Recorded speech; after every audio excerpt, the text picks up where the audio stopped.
So மக்களே, இன்னைக்கு வந்து ஆகஸ்ட் 4ஆம் தேதி. இன்னைக்கு காலையில வந்து பாத்தீங்கன்னா 7:30 மணி ஆகுது. நாங்க வயநாடு போயிட்டு இருக்கோம். வயநாடு போயிட்டு இருக்க வழியில வந்து பாத்தீங்கன்னா இப்ப கரெக்டா நம்ம ஊட்டி வந்தாச்சுங்க. ஊட்டில இருந்து ஒரு 2 கிலோமீட்டர் அவுட்டர்ல வந்தாச்சு.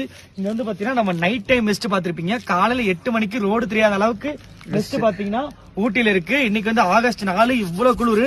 அண்ணனால சுத்தமா தாங்க முடியல. மதன்லாம் வந்து சொட்டர்லாம் போட்டுக்கிட்டான். ரொம்பவே சூப்பரா இருக்கு கிளைமேட். என்னடா நீங்க வந்து கிளைமேட்லாம் பத்தி பேசிட்டு இருக்கீங்க அப்படின்னா, நம்மளோட அதாவது உங்களுக்கு வந்து நம்ம வந்து ஃபிளட்டுக்கு போறோம்னு சொல்லிட்டு தான் நம்ம போயிட்டு இருக்கோம். இருந்தாலும் ஒவ்வொரு சிலர் வந்து பாத்தீங்கன்னா ஊட்டி வழியா போயிருக்கீங்க, கிளைமேட் எப்படி இருக்குன்னு மாதிரி சொல்லுவாங்க. எல்லாருக்குமே யூஸ்ஃபுல்லா இருக்கும் அப்படிங்கிற மாதிரி தான். ஓகேங்க, சொல்லுங்க. ரொம்ப பயங்கரமா இருக்குது குளிர்லாம். நாங்க என்ன அப்படியே முன்னோக்கி போயிட்டே இருக்கோம். அப்படியே ஒன்னும் நம்ம ஊர் கிளைமேட்டுக்கு இங்க ரொம்ப பயங்கரமா குளிர், மலைச்சாரல் மாதிரி பொழிஞ்சிட்டே இருக்கு. இருந்தாலும் அதெல்லாம் எதிர்கொண்டு நோக்கி போயிட்டே இருக்கோம். அப்புறம் போய் டீ சாப்பிடலாம். சாப்பிடவும் இல்ல. 12 மணிக்கு எடுத்த வண்டி இன்னும் நான் ஸ்டாப்பா வந்துட்டு இருக்கோம். ஓகேங்க, அப்படியே அந்த கிளைமேட்